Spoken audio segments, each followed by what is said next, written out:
October 5th, we will be returning to Utah at the Delta Center for UFC 307. The main event, Alex Pereira will look to defend his light heavyweight belt against Khalil Rountree. Initial thought is it's weird. He's ranked number 8 in the division. He's behind quite a few guys. He's coming off of tainted drug test, tainted supplement, whatever. Yeah, I mean, whatever. I'm grateful for the UFC for this opportunity.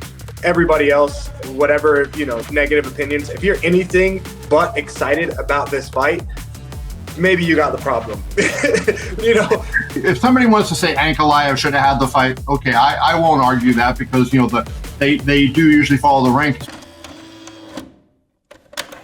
Let me start this off with a pretty hot take. A lot of people aren't going to like this. I think what's happening at light heavyweight is the more popular version of what's happening at heavyweight. John Jones at heavyweight is not fighting the best guy, and everyone is up in arms about it. We also have that happening at light heavyweight, but because nobody really seems to like Ankalaev, they're just like, yeah, fine. They're fighting in the exact same month. They're having 2 pay-per-views in October, 307 and 308. Just a couple weeks later, is the number 2 guy. And here we are, we got Khalil Rountree. Mind you, his last 3 losses, Praknio, Walker, and Iwan Kutalaba. Those are all people that Ankalaev has destroyed. And Anthony Smith he's already beaten Anthony Smith too. Like, he beat him a long time ago, and that's what Khalil's coming off of. I'm arguing that this is a double standard. It's like, for the guys we like, it's fine. For the guys we don't like, it's dodging, it's ducking, it's terrible. I love this matchup so much. I think it's so fun. Everything that Khalil does in terms of his style, I think, is very unique for what we've seen at 205. Yeah, we've seen knockout artists before, but I love his style, and I'd love to see him fight Pereira. I have no problem with this pay-per-view, and I don't give a shit because I'm getting one of my favorite and most anticipated fights in a long fucking time. Do you not give a shit about Ankalaev? No. He should not. He had a chance and he drew, and then he was illegally kneed. He's definitely in line to fight for a belt. But so let's back up off of that. What happened when they drew? What happened the next fight? Fucking just threw it out the window, and they were like, Jan Blachowicz fought Alex Pereira, and then the winner of that fought for the title. Yeah, it's totally uneven treatment. Oh, look, I'm not saying it's not fair. It's completely unfair, but that's why I don't give a shit. Okay, because I want to see these two fight, and something could happen in the next 2 years. So you don't care about the best versus the best? I'm talking about, from my personal perspective, with this specific fight, these 2 guys might never fight, Jason. If you just said I don't give a shit. I don't give a shit. So you don't care about that? No, then? because if you don't give a shit because of this fight, Jason. If this fight never happens, if we never see Khalil versus Alex because he never makes it to a title, he loses the belt, I will be upset. So this fight's happening. All right. I am no longer upset. I am ready for this fight. All right, 100% in. Let me throw another scenario at you, bitch. Sorry, can't get through that line. Let's imagine Pereira wins this fight and moves up to heavyweight, and we never get to see Ankalaev. Oh, what a shame. You're telling me that you would prefer to see him totally untested at his weight class. Let me say something. If Ankalaev had spent the last 7 years in Thailand mastering the ancient art of Muay Thai, then I would be more interested in seeing him fight Pereira. But he does knock people out. Because I love Muay Thai. So I'm fucking ready to see Muay Thai versus kickboxing. So you don't care about the best versus the best? I don't care about Ankalaev. It's very specific, all right? It's for this, and I care about Khalil Rountree and his style. So this is a very specific scenario. Let me ask you some more questions. Let's do it. Would you swap out Merab for another striker then? No, but I like that one. I like Merab. I think he deserves it. Why? Listen, it comes back. He does less stand-up than Ankalaev does. I don't care. I like Ankalaev, though. He's... No, you fucking don't. You said you don't give a shit about him. I like Khalil more. I don't care about Ankalaev. You don't care about Ankalaev. We care about Khalil because he's cool and he fights cool. If you put anyone else above personality. Ankalaev, you pick anyone else at 205, put them above Ankalaev, No I would else. say disgraceful. But you put Khalil Rountree there, and I'm like, beautiful. I want to see this fight as soon So as possible. you're biased. I am. I said that from the start of this sentence. Dude, there is no road here. It's like you're just like jumping off on Rainbow Road to another track. The road leads to a fight that I've been wanting to see for the last 3 years, and I'm getting that fight, and you guys can all be salty, and I'm going to enjoy I'm not bothered. That fight can happen whenever. Why does it need to happen for a title? That was the whole point of this. It might never happen. If it never happens, I'll be sad. Pride days had it. They had it sorted, didn't they? You could lose to Arona in a non-title fight, and then and keep your title. Yeah. Dan Henderson. You can't do that in the UFC, though. But you could though. Well, they changed the rules. Imagine they did that, where they were just like, right, lads, We're getting Pereira versus Ankalaev, but it's not a title shot. Yeah. It's more likely to be Khalil Pereira, not a title shot, right? But, you know, Fedor did that as well, where he just, like, fought a bunch of fucking weirdos in and amongst his... How many times did he actually defend the heavyweight belt? That's Three it. times. Yeah. And how long was his undefeated streak in Pride? Oh, God. About 4 years. Yeah, it must have been like 20 fights. He fought a lot more than that. He fought like 3 times more than that. So what you're saying is it's entirely subjective. I like this guy. Yes. Therefore, Merab gets his title shot. I don't like Ankalaev as much. You like him, Yeah, he's but cool. you don't give a shit. No. I care more about the Khalil fight. Like, you could look That's such a dumb fucking You fight. could give me the whole UFC roster, make one fight, Alex. You Do can you have think one Khalil- fight. I would go Wait, Pereira, no. Khalil. Let's rewind on this. Do you think Khalil will win? Probably not, but it could be a great fight. Everybody's pissed off about Tom Aspinall not getting to fight John Jones. Everybody was pissed that Merab had to wait, that Bilal had to wait, that Leon Edwards had to wait. But in this one, they're just like, It's even though he's starched the last 2 people that Yeah, he beat, but knocked them the fuck it's out. because- Thiago Santos is the only actually boring fight that I can even recall. He has these roadblocks that get in the way, which people then they lose favor with him, like kneeing Johnny Walker illegally. I mean, which was just the most blatant lapse of judgment, maybe, at being nice, right? And having the draw, like it's like very much, what have you done for me lately? And when these road bumps, Well, he just knocked him out. He just did that for you it's lately. Johnny Walker, who's incredibly chinny, who's getting knocked out by everyone, who isn't a fucking top 5 guy. Guess who he Good knocked point. out? Your guy. Yeah, a long time ago. Yeah, but You that's think thing the is- guy that Johnny Walker knocked out is going to be a better fight for Alex Why What don't have we you Pereira? just done for put me Paul lately? Craig in there with Pereira because he tapped Ankalaev? You know what I'm saying? If you want to use that logic, like, Well, that was 6 years ago. that's what I mean. He fucking Listen, Johnny Walker fight. No. was ages ago. The difference here is Ankalaev beat the last 3 guys that knocked Khalil out. Yeah, but like 6 years ago. Praknio, Iwan Kutalaba, and Johnny But Walker, those and were- he knocked all those But motherfuckers those out. were a long time ago. Listen, know? you don't have to be the best. You just have to show up And and want to get knocked out. In this situation, you don't have to do anything. They you both just have destroyed to, Anthony Smith. They're coming off the same win. Yeah. And he did it before did. Khalil did. Take drugs. Tell them But title shot. Khalil beat Jamal Hill Ts. psychologically. He beat him psychologically, made him quit the fight. In the Diaz world, that's a win. So Well, no, he's beaten Khalil the former Khalil champion. pulled out, not Jamal. Shit, yeah, you're right about that. That's my bad. Yeah, forget that. So this is how we should do matchmaking then. If you're creating a system, it's like, I like this guy. Isn't that what they That's do, what Dana Jason? does. That's what they've done. That's literally what they've done. You know, Sean and Hunter and Mick all sit down and goes, it's got to be Ankalaev next. And Dana goes, Khalil. So you're saying that's what they do is a good system. Look, you can't ask me because this fight, like I said, you give me I the can't whole. ask you. No, but okay, What do you right. mean? Can't. Do not. If you give me the whole roster, and like I said, if I could make one fight, I would make this fight out of the entire because this is just a fight I really want to see. He just loves So Khalil I'm Rountree. just super biased when it comes to this one. Like, I just love this fight. It's not just that Khalil is in this position in the rankings. It's also that he's randomly gone from having a fight to then that fight falling out and he was going to fight the former champ Jamal to then popping for a substance, which he declared, to now getting a title fight. It's just like he's fallen over himself and then he's landed on top. How did we get to this position in which Khalil was chosen? Khalil of recent years has come back and reinvented himself into a better striker and has had some exciting performances that are extremely violent. This is all true. He's got this aura online now of like he's one of the most violent men in the UFC because he fights you like you took money from him or whatever, or stole from him, whatever the phrase is. And they want that against Pereira. Whether you think you beat Pereira or not doesn't matter. It's just that is more exciting because that gives Pereira an opportunity to keep the ball rolling and knock Khalil out quite easily. This has become very obvious as well because fucking that reporter tried to challenge doing Tom and Pereira, and he was like, you want me to take the guy who's killing it in light heavyweight and put him up to heavyweight? Yeah, good idea. And he was like taking the piss out of the guy. I was like, well, clearly he just wants to keep Pereira there as long as he can, make the money off Pereira till he gets too old and then gets finished by Ankalaev.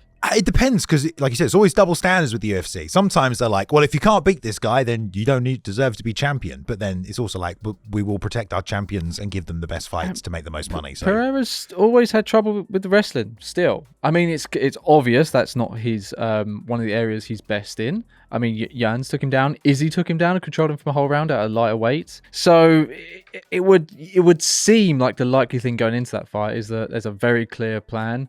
I don't think Ankalaev is going to be one of these guys like, I'm going to go out there and strike with Alex Pereira. I know he said that, but realistically, come to the fight, he's going to take him down. It's his base. Why would you not? To be fair, I'm the guy arguing Ankalaev deserves a shot, and I do think he can beat Pereira, but he does kind of he has a low fight IQ. Well, let's pull back out. Let's get a measuring stick here. So what do you think of, if you could pick the next fight and let's just scrub the next couple months' plans, you were to put it down at 307, Pereira's defending the title against who? Who would you pick? Yeah, it's hard for me. You got Jones, let's just say everybody's free all of a sudden for 307. You can book him up a weight class, you can book him down a weight class for Dricus. You could book him against Khalil, you could keep that, or you could keep Ankalaev. Which one are you picking? Well, I said 2 months ago, I want to see Khalil fight Alex. So if I'm picking, I don't really have a problem with the matchmaking in terms of what's going to sell, what's going to be a good fight. However, if you said, hey, I want you to book the fairest matchup possible in relation to the rankings, then Ankalaev would be the answer. Well, the thing is, I will give you my pick. The thing is, the light heavyweight picture, there isn't anyone other than Ankalaev, because he's held that high rank for quite a long time. He's fought a lot of people to get there. And fair enough, his record, as well as Khalil's, aren't great. The names, he's not beaten someone you think, yeah, okay, right. Now, after that, he's only lost once, though. Exactly. So he's put a great record together, and it's kind of getting to that point now where we're all seeing through it. Like the Bilal Muhammad situation, we're all like, yeah, fucking come on. So I would book Ankalaev because we've seen him beat Yuri twice. He's beat Hill. He can kickbox. We know he can finish people. We've seen that. Let's put him against someone who's going to be that test now. See how good a 38, nearly 38-year-old light heavyweight can be. Because I feel like when you mix in that MMA game with him, it's going to cause big trouble. Is there any part of this story where they're just pushing Khalil to the title shot because they're worried that he might not get there on his own now? And they're like, well, we've got a new star, I don't give a fuck about anyone. They want Alex to have a stand-up fight and Alex to knock someone out. Sure. And then Alex goes, I'm moving back down to middleweight. Yeah, I mean... And then that's another huge champ fight. It doesn't really seem advantageous to push a contender early just for the sake of having a contender, right? It's much more... What do they owe Khalil? What do they owe Ankalaev? Well, it's weird that you say, what do they owe Khalil? Because it's kind of What do they owe people who are winning? No. And working their way up contendership? There's difference between what they owe and what they should be doing. What you owe is, if you're going to have rankings and you're going to claim that they're a real thing, then you do actually owe them what the rewards of climbing those rankings are. We know the rankings don't. Well, that's why I'm arguing they do owe them. If you get rid of your rankings then. If we want this to be fight circus, if we just want goofy fights for the sake of it that are just kind of fun, why watch the UFC? I think the difference is people actually do care who's the actual best. Definitely. I think that's the difference. They want a bit of freak show, sprinkled in there, but in general, why are you watching the UFC instead of watching all those leagues that give you everything that you want? They just make the goofy, fun fights that don't really care about who's the best. That's what we're trying to do here. And for me, that's what I find really annoying. It's and I know that's not what everybody believes, but for me, I care about who's the best. I don't give a fuck about their style. Obviously, if they're stalling and things like that, that should be penalized. And I think the rule set has been adapting and growing, and it's gotten better. You cannot just take somebody down and control them and win a fight. I don't know.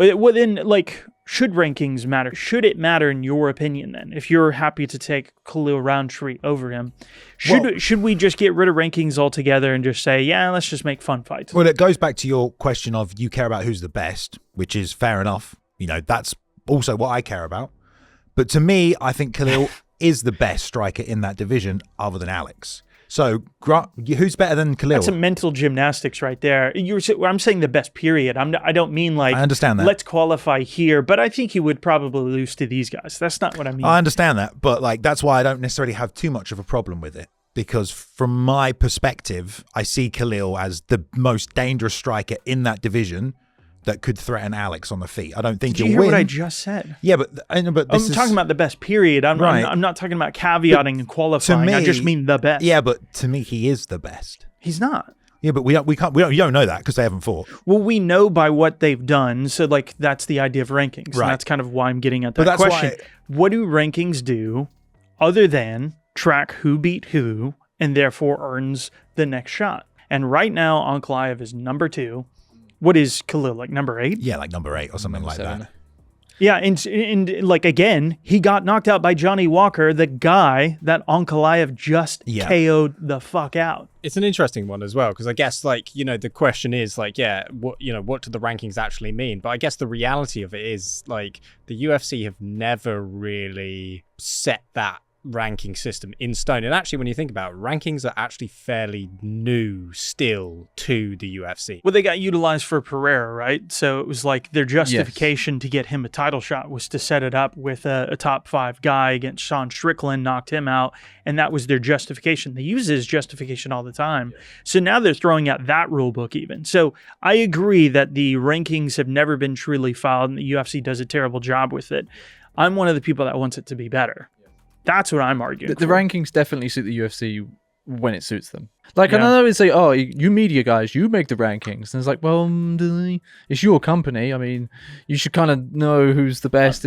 So, let's be real about that. I've, off the record, interviewed a bunch of people that work on the rankings. One, they're nobodies. Like, let's be real. They're not people that are well known. They're not prominent journalists. So there's that part of it. 2, every single one of them has told me they'll vote on the rankings. And it'll look a lot more like what the fans believe it or not. And then they'll look at the rankings that week and it'll be totally different. So what the UFC has, they have this plausible cover your ass situation of saying, oh, well, the media's consulted on it. But in reality, they just ignore the shit out of them. To be fair, in most divisions, it is happening. Like I know the reason Merab didn't fight for a title is actually because of him and Aljo refusing to fight each other. He would have had a title shot, while he was champion if he was willing to take it. Do you think every fan likes it when we follow the rankings? Because, instead of Merab Sean, we got Vera Sean, which was not fair. And for people like you disagree with that, you don't like it, but there are a bunch of fans out there who probably were more excited by that fight. So to answer your question, I think they do like it when they follow the rankings. I just don't think they realize it. Right. So like, here's the thing. Like, how popular was Aldo during his championship reign? He was not popular at all. And he was a champion that was, after he went through WEC and was starching people, what was it? He landed double knee on, Cub Swanson back in the day. Before he won the title, yeah. Well, yeah, so like that was the kind of stuff he was doing. Then he got to the UFC and it turned into a bunch of decisions. Don't get me wrong, the second Chad Mendes fight was fucking amazing. But a lot of them, it was starting to kind of like wane. It was starting to kind of go down. But Conor McGregor comes through and he beats that guy. And all of a sudden, those rankings mean a fuck ton because then you're like, oh, that's one of the pound for pound best on the planet. And he just knocked him out in 13 seconds. So on the short term, I think everybody hates it. But whenever the long term game works out and you have something like that happen where you do have somebody popular come around, you have the Sean O'Malley knockout Aljo, as hated as he is, it becomes a huge, huge moment, much bigger than some sort of sacrificial lamb thrown up on a platter like Khalil Rountree. And don't get me wrong, Khalil can win. I also think Alex talking about going to heavyweight and middleweight could bite him in the ass. He could be, overlooking Khalil, and that could be really, really bad. But at the end of the day, we all care about these rankings when it comes, there's a payoff that everybody gets, and it's happened in every division. So does it not come back to, like we always say, like personality driven? Rankings only matter when there's a big enough personality attached to it. Well, the UFC are always like, what's the best fight to make for the most money? Generally, 90% of the time. And that's fine because that doesn't mean we're always going to get what's fair. And goes back to Jason's point about if it's not the best be the best, then we probably don't actually care. But it's always that balance, isn't it? I mean, they're, like you said, they're looking at this fight. Well, we got a striker versus a striker, a fan favorite matchup. Why not just make that one that's going to make way more money than putting in the Russian who nobody likes anyway? So, I mean, that's why we get most of the decisions we get. Well, the upside here, too, is like if Alex beats him, then that question goes away. It's gone. Yeah. It doesn't feel like... You can go to the moon then. I think what I hate about it the most is the idea of protecting somebody. Yeah, I agree with that. I hate that. Yeah. Because what the fuck are we doing? Because then it's like he's a Let's fake... protect a fighter. It's a fake. It's like having a fake champion because he's not fighting the guy that's the biggest threat. How can you believe he's the best in the world if he's not beating those kind of guys? To this day, has he actually fought a wrestler like Bruno Silva? Was that like I don't the think best? he's even a wrestler. Yeah, I know. Oh, Yeah, no. Michaelidis. Yeah, Was he- maybe. Was he a Yeah, I wrestler? mean, He got the- Jan wrestled him a bit, but Yeah, Jan's that not first a Jan round. is not a He's wrestler. not a wrestler. No, he's No, a but- kickboxer. Yeah. That first round, he was wrestling quite a lot. But yeah, I don't think, and like you said, protecting the fight, I don't think we need to be afraid of Alex fighting a guy that's his size in his weight class who is an upcoming contender. Like, he might win. He could simply still win. And That's what I mean. And then, like, Well, yeah, I mean, he could, you never know, he could come up and make it look easy. And then we're like, what were we doing all this I time? think he probably will. I think he'll be hard to take down. I think he just needs to answer the question. Yeah.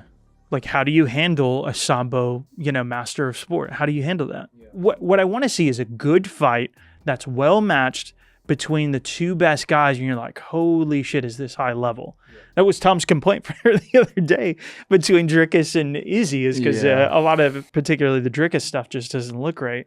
So if you don't want to see Ankalaev fight this winter, whenever he's fighting, you can join the members for $2.99 because we also don't want to see it. Everyone on this table said we don't want to see it.